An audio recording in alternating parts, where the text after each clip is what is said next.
Omukaruru kokutora n'omunyeshengero ahawishaza erya Rwampara East ab'ekitongole kirikujunanizibwa by'obururu bakarangirira Charles Ngabirano nk'omusinguzi obwarikusingiisa obururu be n'ikumi bwonka ekitusiima kugira ngu nikikafuuhe tusiime nagira ngu aha babiri Charles Ngabirano ouyabiire ayesimbire nawe ahabw'okwiba obusinguzi bwe kandi yagaruka yahababira n'ekitongole kye by'obururu ahabw'okurangirira owabiire atashemereire. Ekyakashatu bagaruka omukwenda kunyibira obusinguzi bwanje aho nabire nsingire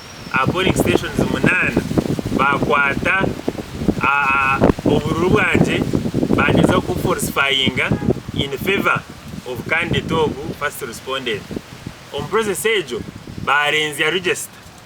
so kuba barenze register obwo bururu bw'abantu 399 bona babushara bateka uzuru abo kuba Rwampara kitwarebire kikaba kiri kibi munonga kikaba wasiti nyonka cyeta ngo nkabahekera bakatwamba kugira ngo abantu batashara mu kintu ekibagenderire kibaye bagenderire entaro zikabaho bakatera abantu bakora buri kimwe cyona konka cyanshemeza no kugira ngo nyonka anje mutare center kandi bakandidate wabayesimbire kuya bribingire yiba yakore ibyo byona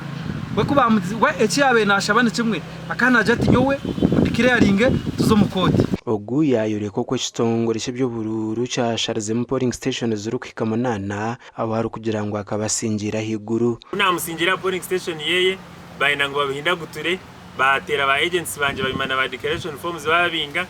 basharamu barenze y'obururu polling station ya Rukarabo headquarters Rukarabo na polling station ya Rukarabo headquarters Mucucu zona naziterera aha omukaya first respondent ubwo nahababira aho nabenisimbire nawe